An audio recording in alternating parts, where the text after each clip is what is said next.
Film ini dibuka di sebuah kota kecil, dengan ambulans yang terlihat. Seorang petugas polisi mengatakan dia belum pernah melihat hal seperti ini sebelumnya. Tampaknya ada sesuatu yang mencabik-cabik korban, dan organ-organ dalamnya berceceran di seluruh jalan. Seorang anak remaja laki-laki bernama John menyaksikan adegan ini, lalu ia pergi dengan sepedanya. Tak lama kemudian, ia tiba di rumahnya, yang juga merupakan rumah duka yang dikelola oleh keluarganya.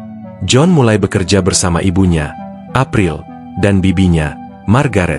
April merasa takut setelah mendengar bahwa seorang pria lain ditemukan tewas di kota mereka. Namun John mulai bercanda, mengatakan bahwa semakin banyak orang yang meninggal berarti semakin banyak uang untuk bisnis mereka. Dalam adegan berikutnya, John tiba di tempat kejadian perkara di mana korban dibunuh. Di sini, ia menemukan genangan cairan hitam aneh yang tidak dapat diidentifikasinya. Dia kemudian pergi ke sekolah, di mana dia segera dipanggil ke kantor kepala sekolah, dan dia mengetahui bahwa ibunya juga telah dipanggil oleh kepala sekolah. Ternyata, untuk tugas terbarunya tentang orang-orang terkenal, John menulis esai tentang seorang pembunuh berantai terkenal. Kepala sekolah menasihatinya bahwa meskipun wajar untuk merasa ingin tahu tentang dunia dan kematian, ia sebaiknya menahan diri untuk tidak bertindak terlalu jauh. Kemudian saat makan siang, John duduk bersama satu-satunya sahabatnya, Max, yang mengeluh karena mendapat nilai D- meskipun menulis tentang Einstein. Sekelompok pengganggu tiba-tiba mendekati mereka, dan pemimpinnya, Rob, mengejek anak laki-laki itu yang malang, mengklaim dia berbau seperti mayat, sementara kita melihat John menggaruk garpunya di bawah meja, menahan amarahnya. Si pengganggu lalu melemparkan kentang tumbuk ke wajahnya dan memanggilnya orang aneh sebelum pergi, tetapi John tidak mempermasalahkannya. Setelah sekolah, John bertemu dengan terapisnya, Dr. Neblin, dan kita mengetahui bahwa John didiagnosis sebagai seorang sosiopat, yang telah menetapkan beberapa aturan untuk dirinya sendiri agar tidak menimbulkan masalah. Salah satu aturannya adalah jika dia merasa ingin membunuh seseorang, dia cukup tersenyum pada orang tersebut. Meski begitu, John khawatir bahwa ia mungkin akan bertindak kasar suatu hari nanti, tetapi Dr. Neblin meyakinkannya bahwa meskipun ia seorang sosiopat, ini tidak berarti bahwa ia akan bertindak berdasarkan dorongan hatinya. Dia mengatakan kepada John bahwa dia memiliki kendali atas takdirnya sendiri, dan bahwa dia adalah orang baik. Selanjutnya, John mengunjungi tetangganya yang berusia 79 tahun, Tuan Crowley, yang telah menjadi sangat lemah karena usianya. John membantu lelaki tua itu membangun perapian. Saat sedang bekerja, Crowley meminta bantuan untuk mengambil ponselnya sehingga ia dapat mengirimkan fotonya kepada istrinya, Kay. John segera membantu, membuat orang tua itu senang. Saat itu, perhatian John tertarik pada gadis tetangga, Brooke, yang ia taksir. Pada adegan berikutnya, dia kembali ke rumah duka, dan mengetahui bahwa mereka telah menerima jenazah pria yang ditemukan meninggal pagi itu. Keluarga itu mulai bekerja sama untuk mempersiapkan mayat, yang ternyata menjadi tantangan karena mayatnya benar-benar hancur berkeping-keping, dan bibi Margaret menemukan bahwa satu ginjalnya hilang. Hal ini membuat John berspekulasi bahwa si pembunuh mungkin telah mengambilnya, tetapi ibunya tidak menyukai gagasan itu. Keesokan paginya, John menonton berita dan menemukan bahwa pembunuhan lainnya telah terjadi. Zat hitam yang sama juga ditemukan di tempat kejadian perkara ini.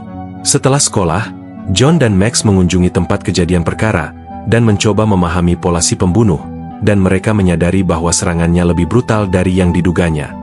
Adegan kemudian beralih ke malam Halloween, saat Max dan John sedang melakukan trick or treat. Karena kota itu diganggu oleh pembunuhan yang menghantui, ayah Max memutuskan untuk bergabung dengan mereka dengan tongkat baseball untuk perlindungan. John kemudian memperhatikan orang yang mencurigakan berjalan menyusuri gang, tetapi ia segera menghilang tanpa jejak. Malam harinya, anak-anak lelaki itu pergi ke pesta dansa, di mana Brooke mendekati John. Dia tampaknya menyukainya juga, tetapi saat itulah Rob si pengganggu muncul dan mulai mengganggu John. Pahlawan kita berusaha sekuat tenaga untuk menenangkan diri, tetapi si pengganggu melewati batas ketika dia menghina ibunya. Setelah muak, John mengungkapkan kepadanya bahwa dia didiagnosis sebagai seorang sosiopat. Dia mengklaim bahwa Rob hanyalah sebuah objek baginya, dan bahwa dia sangat tertarik untuk membedahnya untuk melihat apa yang ada di dalamnya. Si pengganggu, Rob, menjadi sedikit khawatir dengan hal ini dan meninggalkan tempat itu, sebelum akhirnya menyebut John orang aneh. Beberapa hari kemudian, Dr. Neblin dan John menjalani sesi terapi lagi di atap gedung. Dr. Neblin mengungkapkan bahwa Rob mengeluh kepada konselor sekolah tentang ancamannya, dan mengatakan bahwa ancaman tersebut membuatnya mimpi buruk. Namun John mengatakan bahwa Rob hanyalah seorang pengganggu.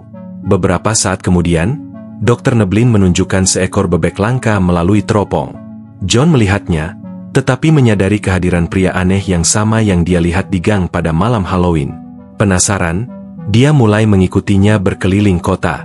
Setelah beberapa saat, pria itu mendekati tetangga John yang berusia 79 tahun, Tuan Crowley, yang hendak pergi memancing di es dan menawarkan bantuan. Yang ditanggapinya setuju tanpa ragu-ragu, dan mereka pergi dengan mobilnya. Karena takut akan nyawa Tuan Crowley, John memutuskan untuk mengikuti mereka dengan sepedanya. Dalam adegan berikutnya, kedua pria itu tiba di sebuah danau beku, di mana John bersembunyi di balik pohon untuk mengamati mereka. Pria aneh itu kemudian menggunakan gergaji mesin untuk memotong lubang di es, dan Crowley berterima kasih padanya atas bantuannya. Namun saat Tuan Crowley sedang batuk, pria asing itu mengambil pisau dan mencoba menyerangnya dari belakang. Namun kemudian terjadilah hal ini. Yang mengejutkan John, lelaki tua itu dengan cepat berbalik, dan menusukkan sebuah cabang pohon yang bengkok yang muncul entah dari mana ke dada lelaki itu, membunuhnya seketika. Tuan Crowley kemudian mengangkat paru-paru orang itu, lalu merobek dadanya sendiri, mengeluarkan paru-parunya yang menghitam, dan menggantinya dengan paru-paru orang itu. Penggantian ini tampaknya membuatnya lebih mudah bernapas. Menyaksikan kejadian mengerikan ini, John menyadari bahwa Crowley bukan sekedar pembunuh berantai biasa.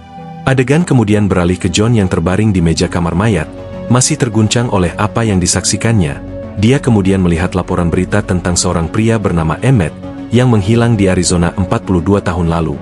Ada tanda-tanda perlawanan di rumahnya, tetapi jasadnya tidak pernah ditemukan. Anehnya, mirip dengan pembunuhan baru-baru ini, cairan hitam ditemukan di tempat kejadian perkara. Di malam hari, John mengikuti Crowley dan istrinya, Kay, ke pesta dansa ballroom. Pasangan itu terlihat menari bersama dengan gembira, tetapi lelaki tua itu kesulitan bergerak karena radang sendi parah di kakinya. Akibatnya, seorang lelaki tua lain bernama Greg mengajak Kay berdansa, sementara Crowley menonton dan memikirkan sesuatu. Setelah dansa, Crowley membawa istrinya ke restoran, dan John yang penasaran mengikuti mereka. Namun, dia secara tidak sengaja mendapati ibunya dan Dr. Neblin sedang makan malam bersama.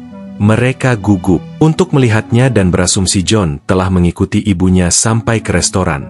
John yang marah menuduh mereka berpacaran diam-diam, tetapi April menjelaskan bahwa mereka hanya bertemu kadang-kadang untuk membahas kemajuan medis John. Keesokan harinya, John terus mengikuti Crowley, dan berakhir di sebuah tempat pangkas rambut setempat. Tukang cukur itu ternyata Greg, dan kedua pria itu tampak mengobrol dengan gembira. Namun, saat Greg masuk ke dalam untuk mengambil gunting, Crowley segera menurunkan tirai, mematikan tanda buka, dan mengunci pintu. Dia kemudian pergi ke ruangan lain dan mencoba membunuh Greg. Setelah menyaksikan ini, John panik dan menyalakan alarm di luar tempat pangkas rambut. Dua polisi kebetulan berada di dekatnya dan mereka bergegas untuk menyelidiki. Crowley membiarkan mereka masuk tanpa ragu-ragu, tetapi kemudian, dia dengan cepat membunuh polisi juga. John menyaksikan semua kejadian itu dengan ngeri dan merasa benar-benar tidak berdaya. Beberapa saat kemudian, Crowley muncul dari ruang belakang dengan kaki yang lebih baik dan tidak lagi pincang. John menyadari bahwa lelaki tua itu pasti telah mengambil kaki Greg dan menggantinya dengan kakinya sendiri. Anak laki-laki itu kemudian menyaksikan saat Crowley menyeret tubuh Greg ke dalam mobilnya dan pergi. Dalam adegan berikutnya, John menonton berita dan memperhatikan kerumunan orang berkumpul di depan rumah Greg, yang menyebabkan keributan.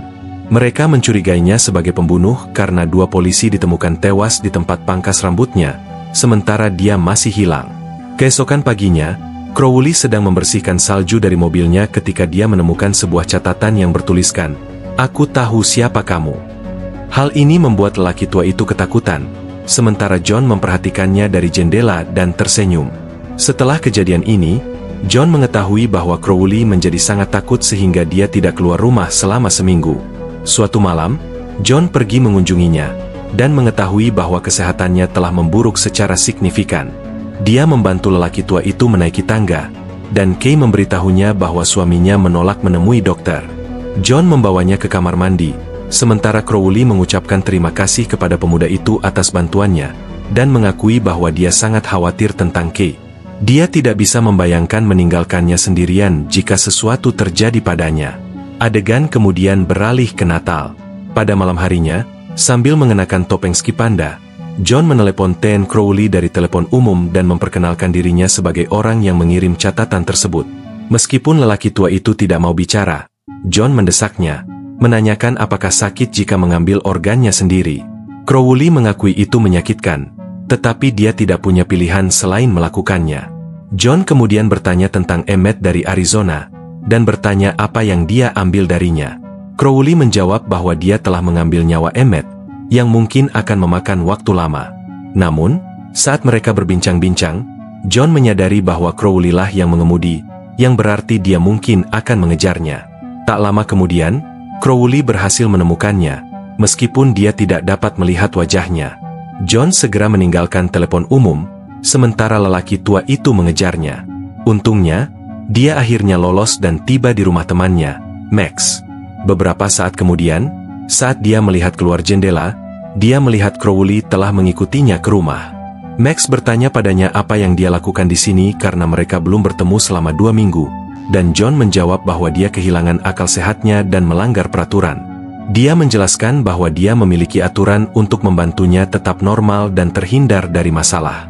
Salah satu aturannya adalah menghabiskan waktu bersama Max, karena mereka melakukan hal-hal normal bersama. Max terkejut mengetahui bahwa mereka telah berteman selama 3 tahun hanya untuk membuatnya merasa normal.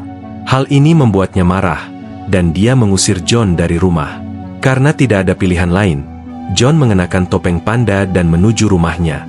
Namun setelah berjalan beberapa saat, dia secara mengejutkan melihat Crowley menyerang ayah Max. John panik dan mencoba menarik pria malang itu.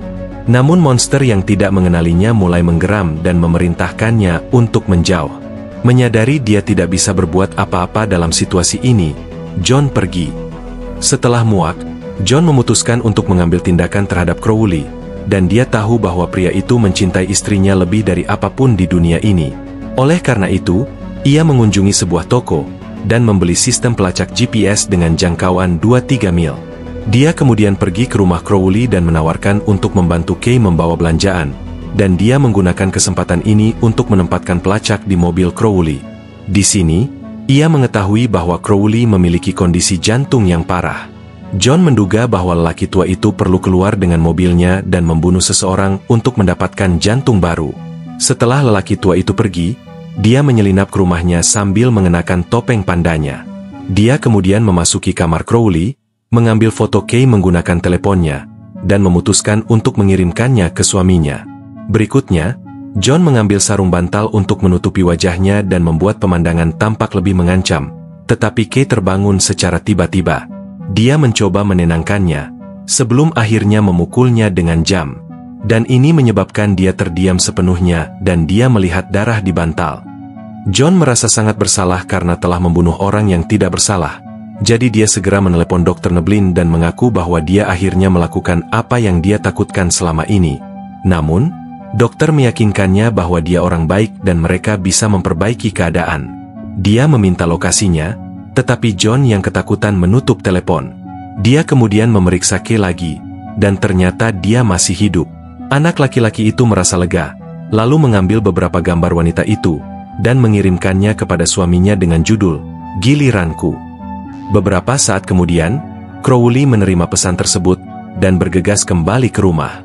John segera meraih barang-barangnya dan menyelinap keluar rumah, dan kita segera menyaksikan Crowley muncul dalam bentuk monster lengkap, siap menghadapi penyusup itu. Di luar, John mencoba mengambil pelacak dari mobil Crowley, tetapi terkejut saat menemukan Dr. Neblin meninggal di kursi belakang. Hal ini menghancurkan hati John yang malang, tetapi dia menolak untuk membiarkan Crowley memiliki hatinya.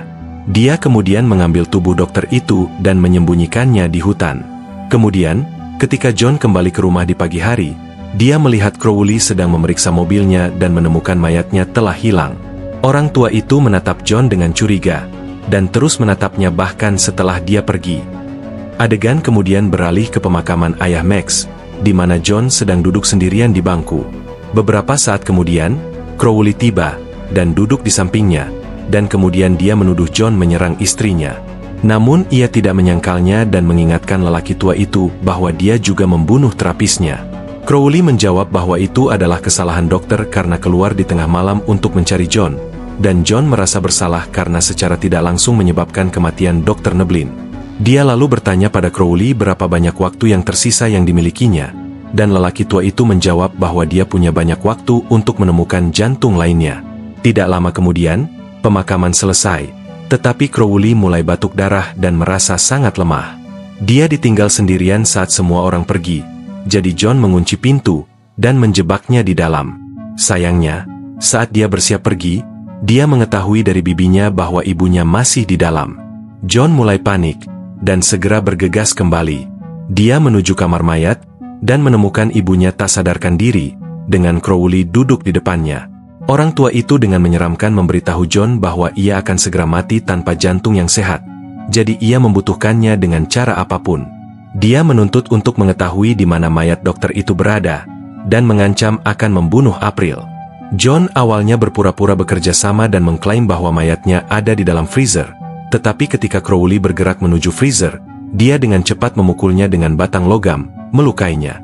April kemudian terbangun dan terkejut melihat tangan raksasa Crowley. Jadi John menjelaskan bahwa lelaki tua itu adalah pembunuh berantai yang telah membunuh orang.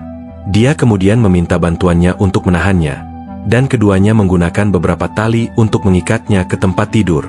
Mereka memutuskan untuk melakukan prosedur pembalseman, yang biasanya digunakan untuk menunda pembusukan mayat. Melakukan hal ini pada orang yang hidup normal dapat mengakibatkan kematian langsung.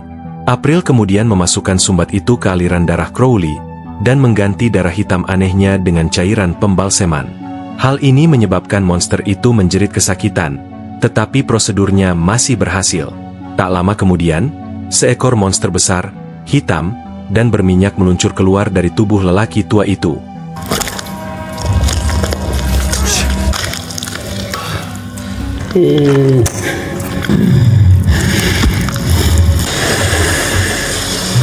Mereka berdua dengan cemas melihat Crowley berubah menjadi bentuk aslinya, dan John dengan cemas mengambil pisau penghisap dan mencoba mengancam Crowley dengan itu. Anehnya, Crowley menerima takdirnya dan meminta John untuk menjaga istrinya. Menyadari bahwa dia tidak akan pernah melihatnya lagi dalam wujud manusianya, dia menusuk dirinya sendiri dengan pisau, yang membunuhnya di tempat. Akibatnya, mayat lelaki tua itu dan monster itu meleleh menjadi minyak hitam.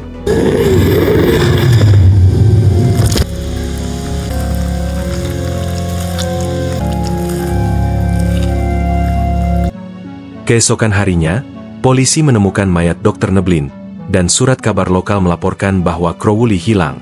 Kemudian, John mengunjungi Kay, yang menceritakan bagaimana dia dan suaminya bertemu di usia 30-an dan mulai berkencan. Suatu hari, Crowley tiba-tiba menangis, dan mengatakan padanya bahwa dia mencintainya lebih dari apapun di dunia. Meskipun Crowley sakit dalam beberapa tahun terakhir, dia berjanji akan berada di sisinya sampai akhir.